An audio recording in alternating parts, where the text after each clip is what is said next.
बोलो जयकारा बोल मेरे श्री गुरु महाराज की जय। सभी गुरुमुख प्रेमियों से सप्रेम जय सच्चिदानंद। संत वाणी के वचन हैं, छिन छिन मन गुरु चरणन लावे, एक पलक छूटन नहीं पावे। भक्ति मार्ग पर चलते हुए जिज्ञासु को पग पग पर सतगुरु के मार्गदर्शन, दया और सहारे की बहुत बहुत जरूरत होती है, क्योंकि मन जो इस जीव का शत्रु है, दुश्मन है, उसे हर पल भक्ति मार्ग से हटाने का, गिराने का प्रयत्न करता रहता है। इसीलिए जिज्ञासु को चाहिए कि वो अपने सतगुरु के वचनों और आज्ञा के अनुसार अपने जीवन की प्रत्येक कार्रवाई करता रहे। सतगुरु के वचनों का सहारा लेकर, सतगुरु की आज्ञा अनुसार, चाहे संसार का कोई कार्य व्यवहार करे या भक्ति परमार्थ का कार्य हो, परमात्मा के साथ भाव प्रधान, भक्ति प्रधान और प्रेम प्रधान नाता जोड़ने की जरूरत है, क्योंकि प्रभु को प्रेम की तलब है। भाव जो भाव से भरपूर होकर, प्रेम से भरपूर होकर, भक्ति से भरपूर होकर अपना नाता अपने सतगुरु से जोड़ता है, परमात्मा से जोड़ता है, तो परमात्मा जो पहले से ही ये सब भाव अपने भीतर लिए हुए अपने प्रेमी से मिलने के लिए बेचैन हुआ करते हैं। परमात्मा का कथन है कि प्रेमी व्यक्ति के पीछे पीछे मैं फिरता हूं। भाव यानी सेवा करें तो भाव से, सेवा में ही समस्त भक्ति का सार है। सतगुरु ने कोई सेवा बख्शी है, कोई सेवा लगाई है, जो सेवक अपने सतगुरु की आज्ञा के अनुसार मन, कर्म, वचन से उनकी लगाई हुई सेवा करता है, ऐसे सेवक के तो सतगुरु हमेशा अंग संग रहते। सेवा में ही सतगुरु के दर्शन हैं, सेवा ही सबसे बड़ा तीर्थ है और सेवा ही जीव की वास्तविक पूंजी है। लेकिन सेवा का सच्चा लाभ जीव को तभी मिलता है जब सेवा निष्काम भाव से और पूर्ण समर्पण भाव से की जाए। अब ये भी जानने की हमें जरूरत है कि सेवा में ही भक्ति का सार कैसे भरा हुआ है। सेवा में सद्गुरु के दर्शन कैसे भरे हुए हैं, सेवा ही कैसे तीर्थ कहलाया जाता है।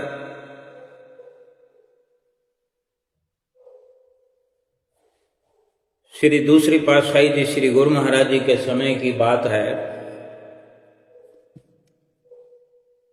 एक प्रेमी थे, वो लंगर में सेवा किया करते थे। एक बार उन्होंने लंगर की सेवा पूरी की और शाम को जब दर्शन खुले हुए थे तो श्री दर्शनों पर जाने का थोड़ा समय मिल गया। उस समय छोटा सा आश्रम था। उन्होंने दर्शनों पर देखा कि बहुत सुंदर स्वरूप में श्री गुरु महाराज जी विराजमान हैं। अमृत वर्षा हो रही है, आनंद बरस रहा है। इनके दिल को ये सोच के धक्का लगा कि मैं तो व्यर्थ में ही सारा दिन लंगर में लगा रहता हूं। ये प्रेमी कितने भाग्यशाली हैं जो पल पल श्री गुरु महाराज जी के सुंदर सुंदर दीदार करते हैं। इनको अपने मालिक की पवित्र झलक हर पल मिलती रहती है। ये कितने भाग्यशाली हैं, मैं सारा दिन वैसे ही लंगर में लगा रहता हूं। इनके मन में ये ख्याल आया कि मैं आगे से दर्शनों के लिए आ जाया करूंगा, सेवा को छोड़ कर के दर्शनों के लिए समय पर आ जाया करूंगा, क्योंकि मैं हमेशा अंत में आता हूं, लास्ट में आता हूं। सेवा पूरी करने की वजह से देर से आता हूं। और जो गुरुमुख प्रेमी पहले आए होते हैं कितना लाभ उठा लेते हैं और मैं यूं ही रह जाता हूं। तो अब मैं सेवा में ज्यादा समय नहीं लगाऊंगा, ये ख्याल उसको आने लगा। अब अंतर्यामी सदगुरु ने मन ही मन प्रेमी के भाव को जान लिया था और एक केवल कृपा भरी दृष्टि उस पर डाली। जब वो दर्शन बंद हो गए उसके बाद वो प्रेमी, वो भगत जी वापस लंगर की सेवा में गए तो वहां पर जैसे ही रोटी बेलने के लिए पेड़ा हाथ में उठाया, देखते ही श्री गुरु महाराज जी का स्वरूप उनको दिखाई दे रहा है। उस पेड़े में, आटे के पेड़े में उन्होंने जब पेड़े को बेला और तवे पर डाला, फिर देखते ही उसके बीच में सुंदर सा स्वरूप नजर आया।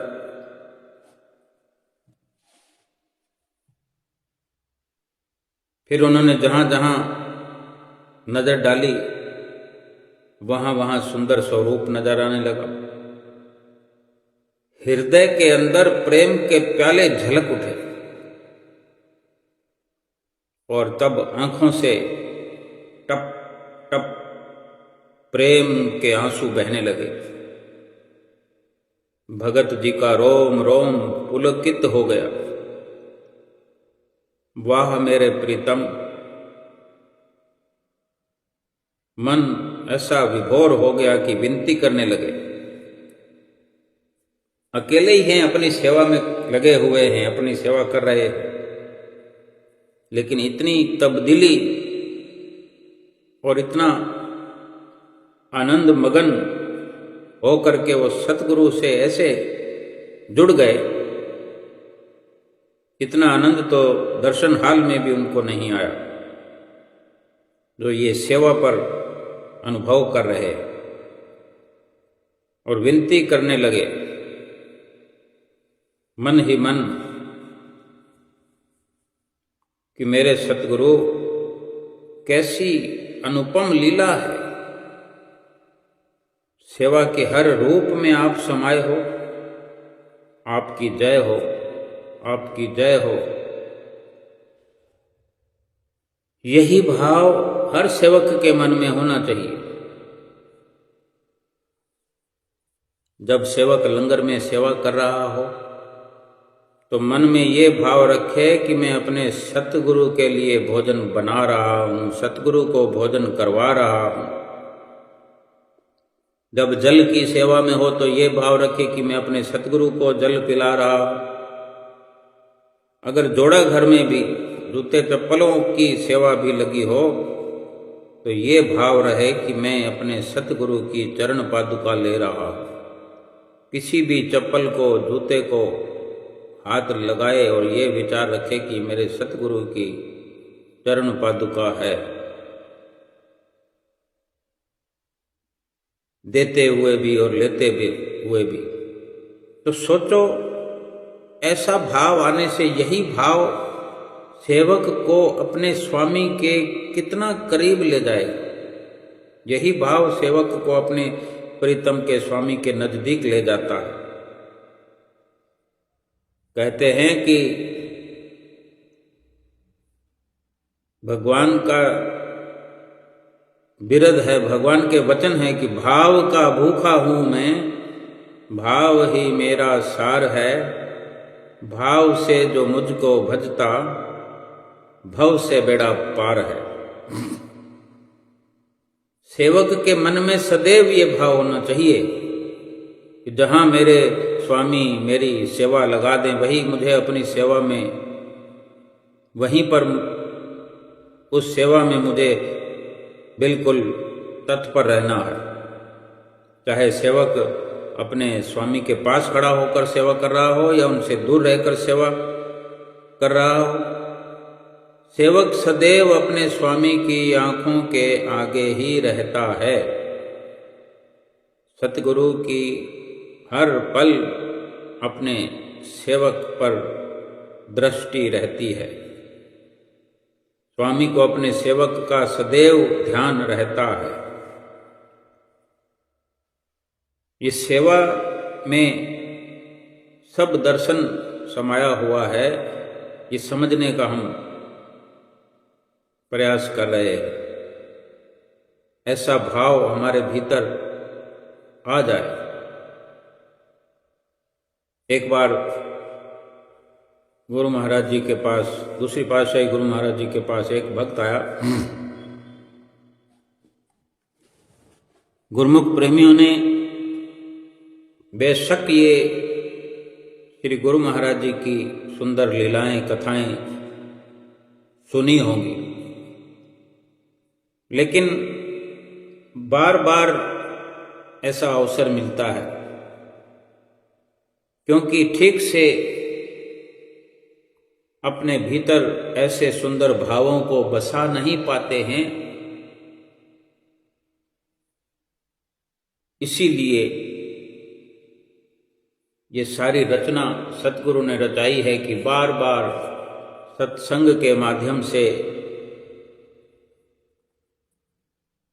श्री गुरु महाराज जी की सुंदर लीलाओं का स्वाध्याय किया जाता है, श्रवण किया जाता है और सुनाया जाता है। ये भी श्री गुरु महाराज जी की असीम कृपा है अपने सेवकों पर कि जो सुना रहा है उस पर भी ये कृपा है कि वो सुना करके अपने भीतर ये भाव भरपूर करे। जो सुन रहा है वो सुनकर अपने अंदर ये भाव बनाए। वो जो प्रेमी भक्त श्री गुरु महाराज जी के पास आया, उससे कुछ गलती हुई थी, नियम के विरुद्ध कुछ कार्य किया था और वो गुरु महाराज जी के चरणों में उपस्थित होकर क्षमा मांगने लगा। तो बाकी प्रेमी संगत श्री गुरु महाराज जी के चरणों में बैठे हुए थे, चरणों में। तो ऐसा दृश्य देखकर, माफी मांगते हुए उस प्रेमी को देखकर कुछ 7-8 भक्तों ने विनती की कि प्रभु, नियम के विरुद्ध कार्य करने पर कोई ना कोई दंड जरूर मिलना चाहिए।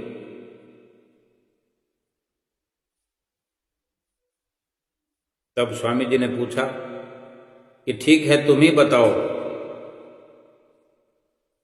इन भगत जी को कौन सा दंड मिलना चाहिए। तब सभी अपनी अपनी बुद्धि के अनुसार बताने लगे। किसी ने कहा कि प्रभु जी, लंगर में बर्तनों की सेवा मिल जानी चाहिए इसको। किसी ने कहा कि बगीचे में सेवा करें,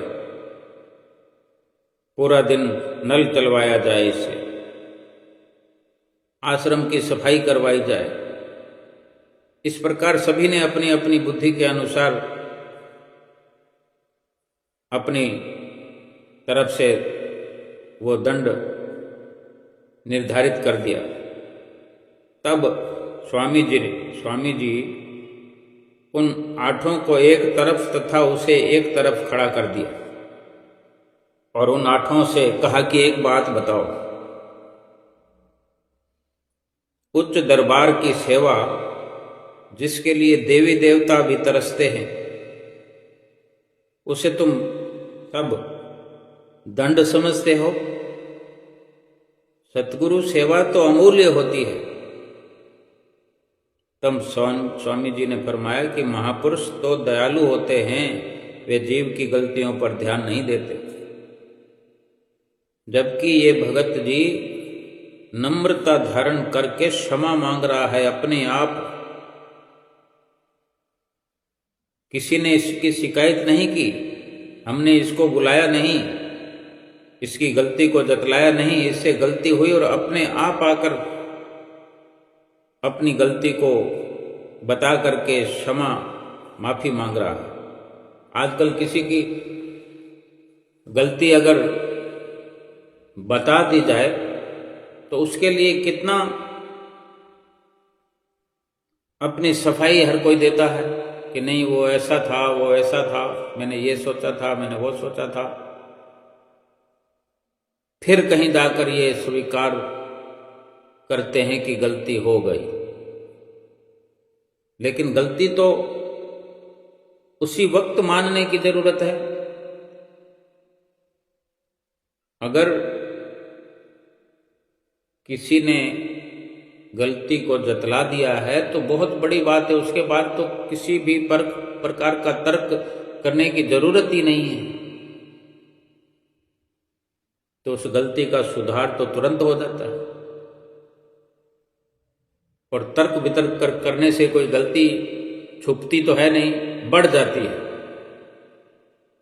और ये भगत जी हैं कि स्वयं चले आए हैं, अपनी गलती का वर्णन करते हुए क्षमा याचना कर रहे हैं, और तुम सोच रहे हो कि इससे वो सेवा कराओ, इसके वो सेवा कराओ। तो ये सेवाएं बता करके तुम दंड सुना रहे हो। अगर एक से अधिक सेवा अगर किसी को मिल जाती है तो ये तो उसके सौभाग्य की बात है। गुरु दरबार की सेवा के लिए देवी देवता लालायित रहते हैं। ऐसे ही एक बार श्री गुरु महाराज जी श्री पंचम पातशाही जी सुखधाम आश्रम इंदौर में विराजमान थे। वहां बगीचे की दीवार बनाई जा रही थी और सभी सेवक जन सेवा का लाभ उठा रहे थे। तब श्री गुरु महाराज जी ने सब सेवकों को अपने चरणों में बिठाकर ये वचन फरमाए, पंचम पातशाही गुरु महाराज जी ने ये वचन फरमाए कि संसार के लोगों को जो तीर्थ पर जाते हैं, संसार के लोग तीर्थ पर जाते हैं, वहां जाकर तीर्थों के जल से स्नान भी करते हैं। हम बड़े अच्छे से समझते होंगे, अभी तो कुछ समय से ये तीर्थ का बड़ा भारी एक महाप्रयागराज में महाकुंभ का संगम जो पूरे विश्व भर में अभी कुछ समय से चर्चित रहा है, अभी भी चर्चा का विषय बना हुआ है और बना रहेगा।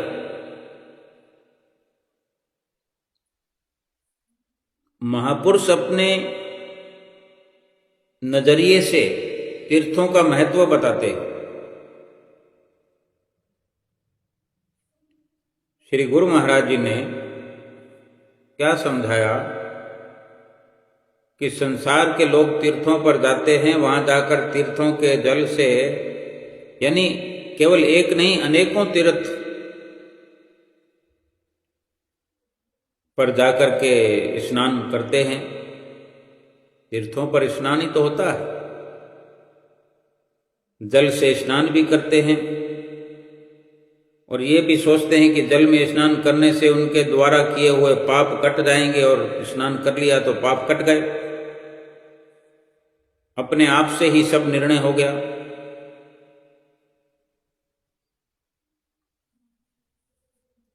श्री गुरु महाराज जी ने फरमाया, पंचम पातशाही गुरु महाराज जी ने इंदौर सुखधाम में, कि अगर तीर्थों के जल में इतनी शक्ति होती तो उस जल में हजारों ही जीव रहते हैं, तो सबसे पहले तो उनकी मुक्ति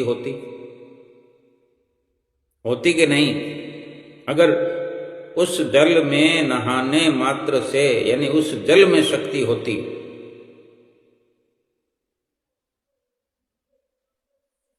तो सब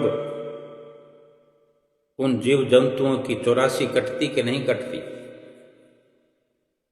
और एक दो दिन के लिए नहीं, वहां जाने कब से उस जल में वो जीव जंतु रहा करते हैं। मेंढक है, मछली है, मगरमच्छ है, और कीट पतंगे, कितनी तरह के जीव जंतु पानी के अंदर रहते हैं। कोई आकर के कितनी देर नहाएगा उस जल में? कोई कितनी देर नहाता होगा जो तीर्थ करने जाते हैं? दिन में कितनी बार नहाते हैं, और जब नहाते हैं तो कितनी देर तक पानी में रहते हैं? 10 मिनट, 15 मिनट, 20 मिनट, घंटा, 2 घंटा। लेकिन वो जीव जंतु तो 24 घंटे पानी में रहते हैं, और दिनों के दिन, महीनों के महीने, वर्षों के वर्ष रहते हैं। तो सबसे पहले उन्हीं की 84 कटनी चाहिए, 84 से मुक्ति मिल जानी चाहिए। लेकिन ऐसा होता तो नहीं है।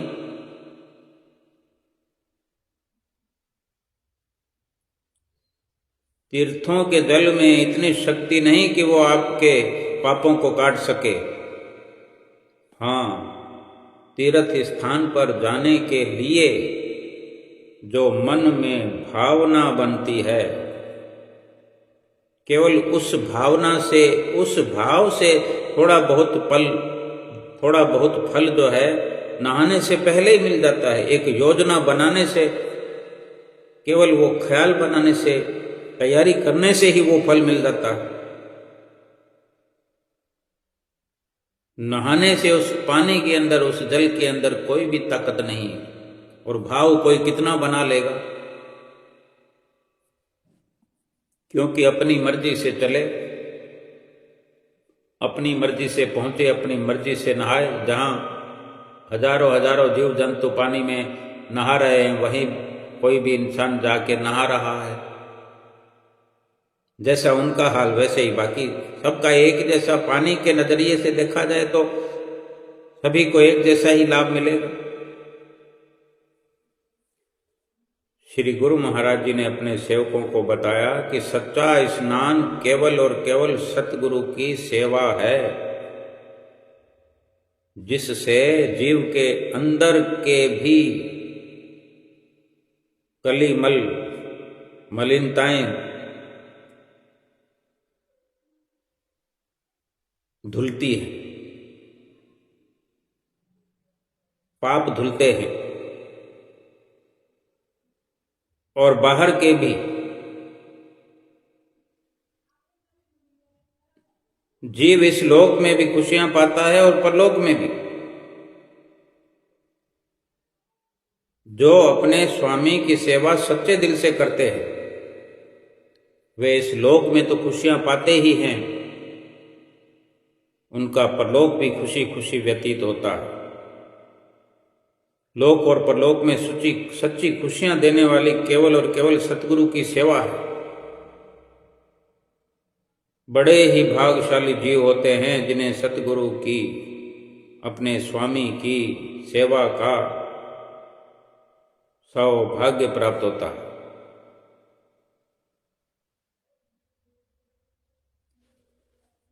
सेवा के माध्यम से जो अपने भीतर उच्च भाव, सच्चा भाव उठता है, सच्चा प्रेम जो प्रकट होता है, भीतर ही भीतर जो प्रेम अपने पांव पसारता है, अपने भीतर ही सतगुरु के होने का एहसास होने लग जाता है।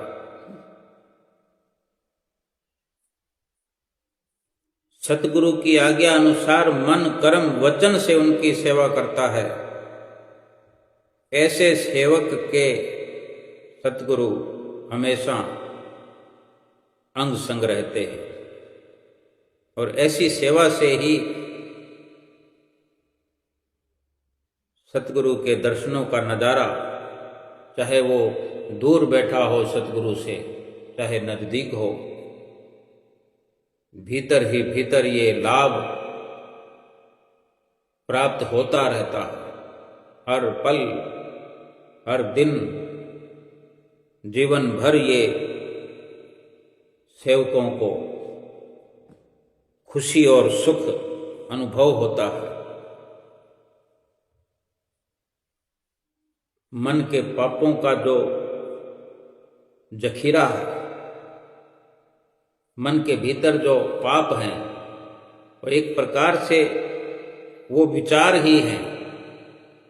वो दूषित विचारों का एक खजाना लिए हुए जीव अपने मन में जन्मों जन्मांतरों से चल रहा है। वो खजाना बढ़ रहा है।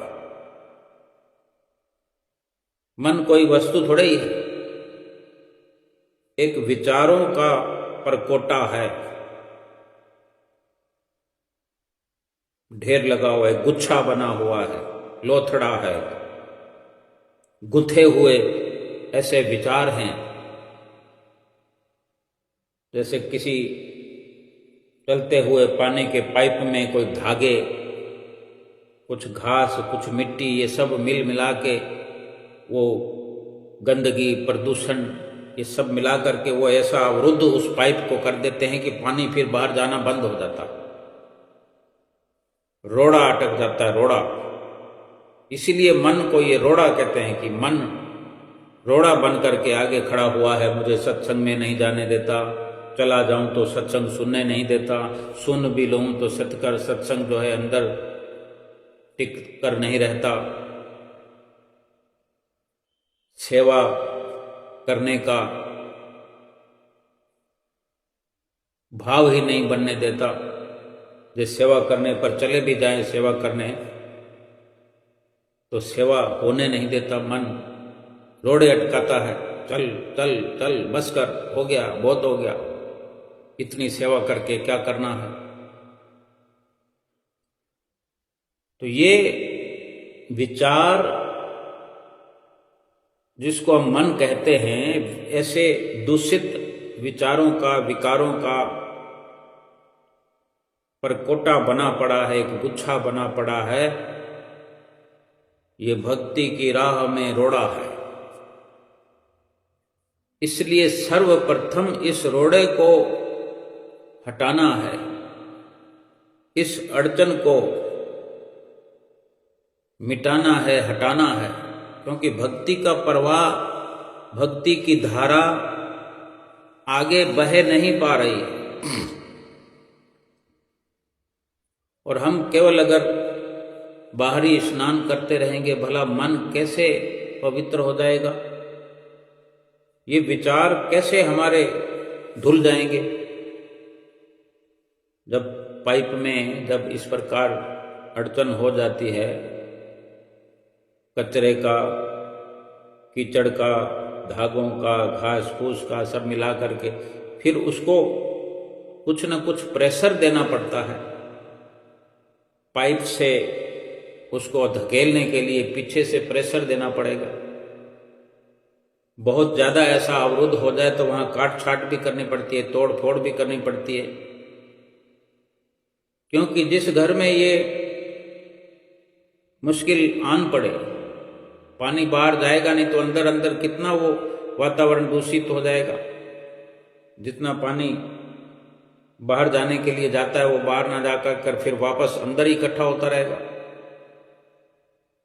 तो कितने दिन काम चलेगा? उसको हाथ के हाथ ये व्यवस्था खोलने की जरूरत होती है। पहले तो ये देखने के भी जरूरत पड़ जाती है कि कहाँ दिक्कत है, फर्श में कौन सी जगह तोड़ने की जरूरत है, कहाँ से पाइप अवरुद्ध है,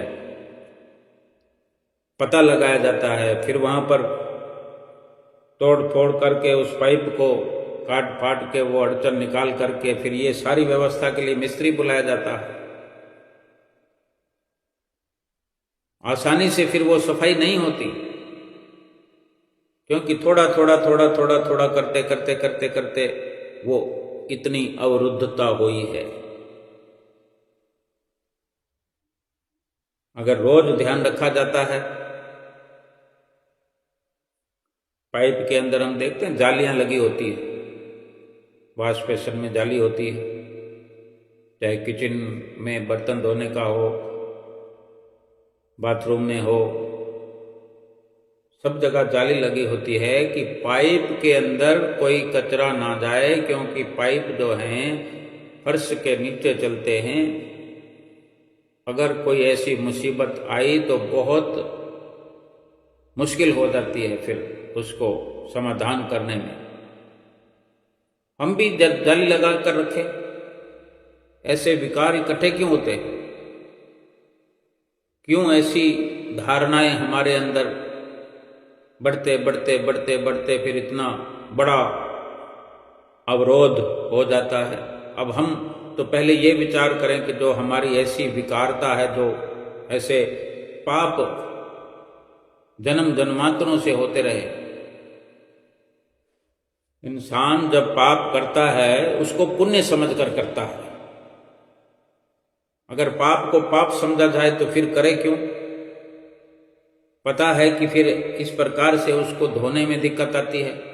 वो सोचता है कि ये कोई बहुत बड़ी बात नहीं है और पाप कर देता है, ये कोई बहुत बड़ी बात नहीं है, झूठ बोल देता है, कोई बड़ी बात नहीं है, छल कपट करता चला जाता है।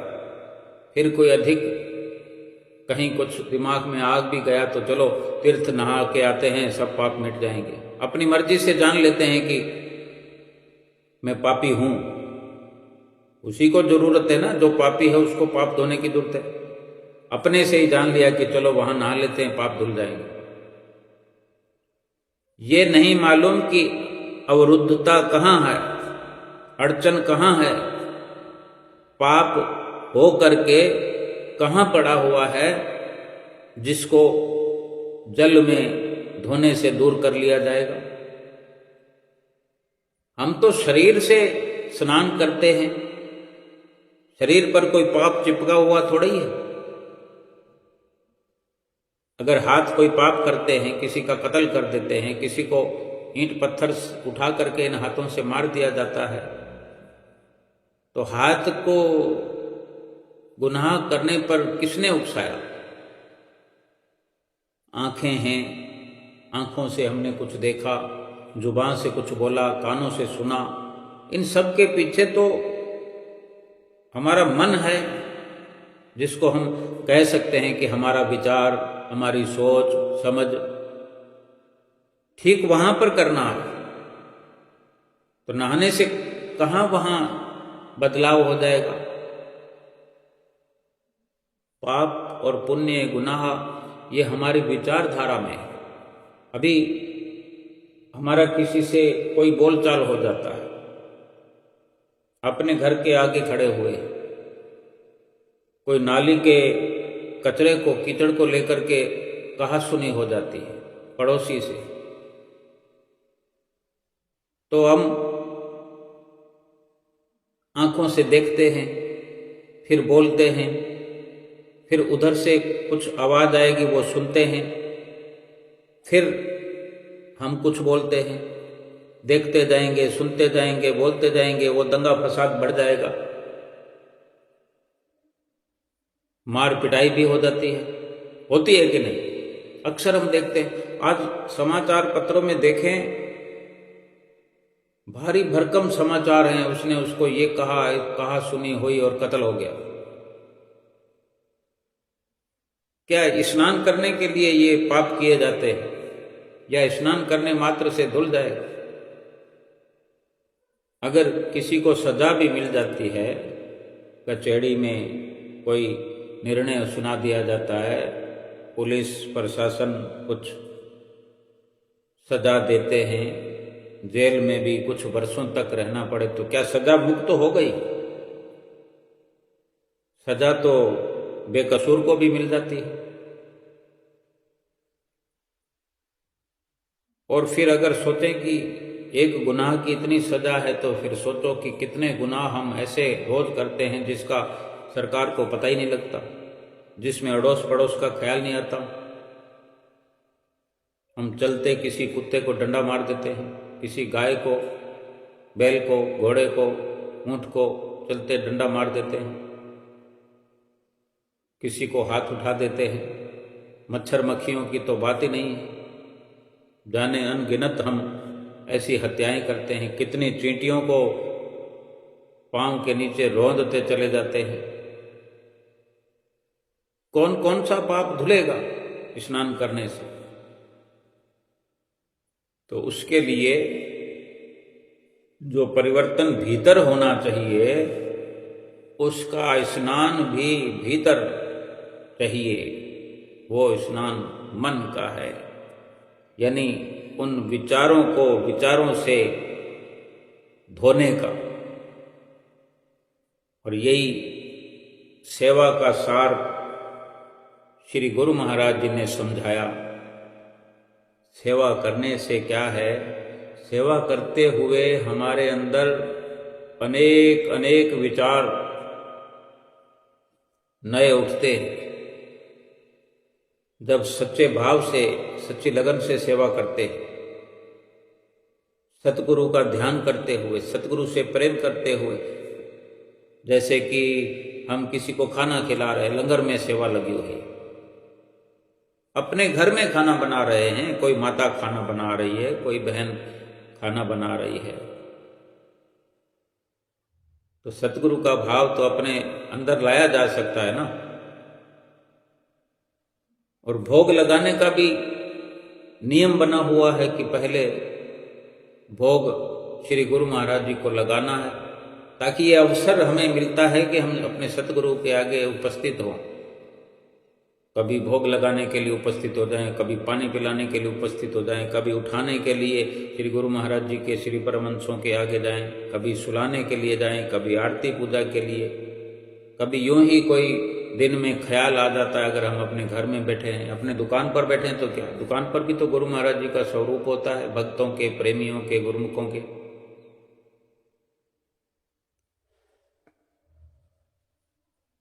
जब जब भी अवसर मिलता है श्री गुरु महाराज जी के आगे उपस्थित होने का, तो उनसे रूबरू होना है। फिर वहां से जब हटते हैं तो उनकी वो एक लहर अपने भीतर चलती चली जाए।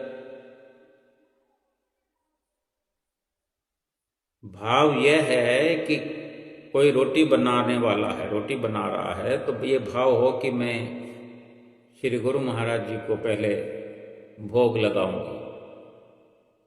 अब वो अपने घर में है, लेकिन वो चाहे तो प्रयाग धाम में पहुंच जाए, श्री आनंदपुर में पहुंच जाए, संतनगर में पहुंच जाए, विवेक धाम में पहुंच जाए, अमर धाम में पहुंच जाए, निज धाम में पहुंच जाए, अलख धाम में पहुंच जाए, पुनीत धाम में पहुंच जाए,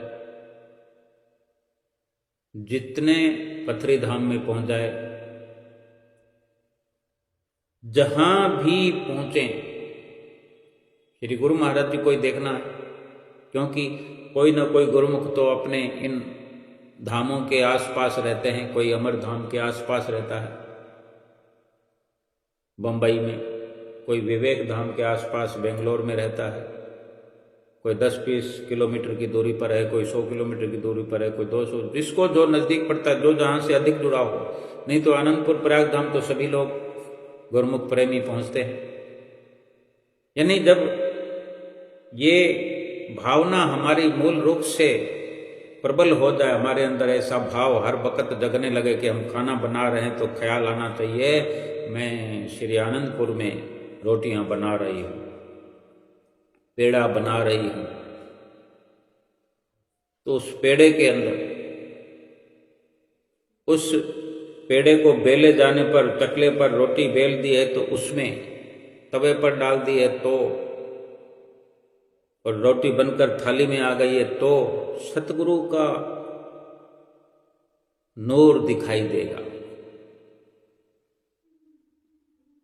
वहाँ कुछ नहीं है थाली में, लेकिन अपने भीतर है वो जो ये भाव हमारा जगह है कि वो रोटी में नजर आ रहे हैं। ये भाव ऐसा सुंदर बन रहा है। और यही सेवा जब दरबार में जाकर करेंगे तो ऐसे ही करेंगे। फिर सतगुरु के साथ जुड़े होने का एहसास रोम रोम में भरपूर हो जाएगा।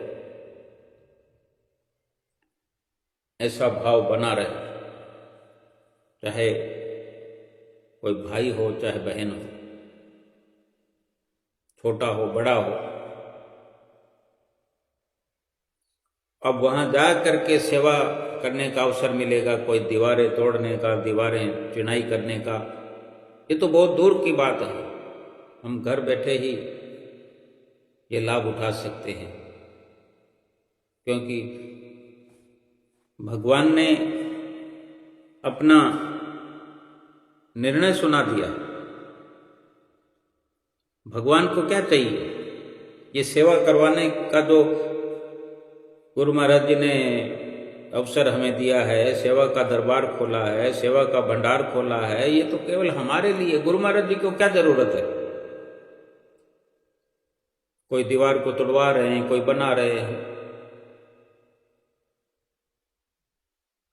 हमारी सेवा बन जाए और सेवा में हमारी भक्ति बन जाए, सेवा में सतगुरु का दर्शन कर करके और शरीर से परिश्रम करके पसीना बहा के ये मन के जो गुथे हुए दूषित विचार हैं ये सुलझ जाए। ये उलझी हुई जो विचारधाराएं हैं, कुंठित विचारधाराएं हैं, ये सुलझते सुलझते ये मन साफ हो जाएगी। मन जब साफ हो जाए तो उसको शीशे का रूप दिया गया है। मन का शीशा साफ हो जाए,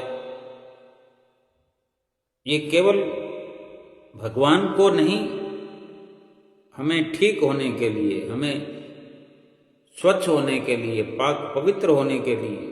और पाक पवित्र शरीर का क्या होना? क्या बाहर से शरीर की पवित्रता है और क्या भीतर से है? रोज नहाते हैं तो क्या पवित्र हो गए? क्या घर में नहाएं, क्या बाहर नहाएं, क्या पवित्रता?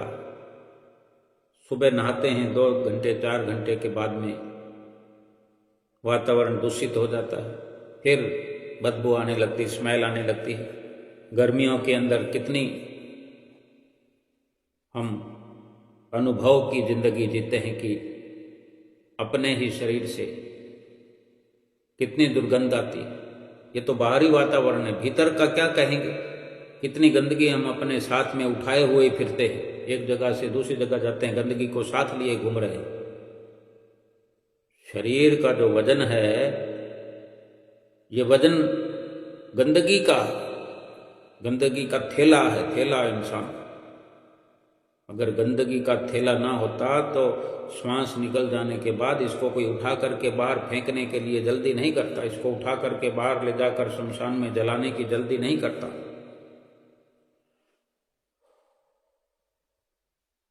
केवल विचारधारा बदल जाए, मन बदल जाए। मन, यही मन है जो एक वक्त सुमरन में लगता नहीं, सेवा में लगता नहीं, गुरु महाराज जी के दर्शनों में भी लगता नहीं, इधर उधर करते रहते हैं। दरबार में पहुंचकर हम अपने जीवन के पहले पड़ाव में जाएं, पहली बार में, पहले अवसरों में जाकर के अपने जीवन का अध्ययन करें। कुछ गुरुमुख प्रेमी तो बचपन से जैसे लगते हैं, युवा अवस्था में जैसे लगते हैं, पहली बार में ही सेवा का ऐसा जुनून होता है, दर्शनों का ऐसा जुनून हो जाता है, मन मस्त हो जाता है, मन के भीतर तब्दीलियां हो जाती। ये प्रारब्ध हैं हमारे पिछले जन्मों के, फलीभूत हो रहे हैं, लेकिन ये लगातार क्रम बना रहे, ये बहुत कम होता है। एक बार 2 बार चले गए तो वो आनंद दिखता है, लेकिन फिर ऐसा होता है कि एक बार चले गए, फिर उसके बाद में तो 10 साल तक हम दर्शन करने नहीं जाते। कहाँ गया वो भाव, कहाँ गई वो भक्ति, लगन? प्रारब्ध उतना ही था, पहली बार में समाप्त हो गया। अब वहाँ जो अवसर मिला है उस अवसर को साथ लेकर चलने की जरूरत है। वहाँ जब सेवा करते हैं, दर्शन करते हैं, और कुछ लोग जो इधर से उधर बैठे बैठे करवटें बदलते रहते हैं, मन लगता नहीं कब दर्शन हाल का ये काम समाप्त हो, दर्शन हाल से बाहर निकले, घूमें फिरें, कब आरती पूरी हो, इतनी लंबी आरती है, ऐसा ऐसा विचार आता है। आज भी गुरुमुख प्रेमियों को आता होगा कि इतनी लंबी आरती है, कभी इधर भागते हैं, कभी उधर भागते हैं। कुटिया पर आरती हो, पहुंचते ही नहीं है समय पर। कितने गुरुमुख प्रेमी पहुंचते हैं, कोई विनती में पहुंच रहा है, कोई स्तोत्र में पहुंच रहा है, कोई छंद में पहुंच रहा है, कोई स्तुति में पहुंच रहा है, कोई सुमरन में जाकर चुपके से पीछे बैठ जाते हैं। ये लगन नहीं है।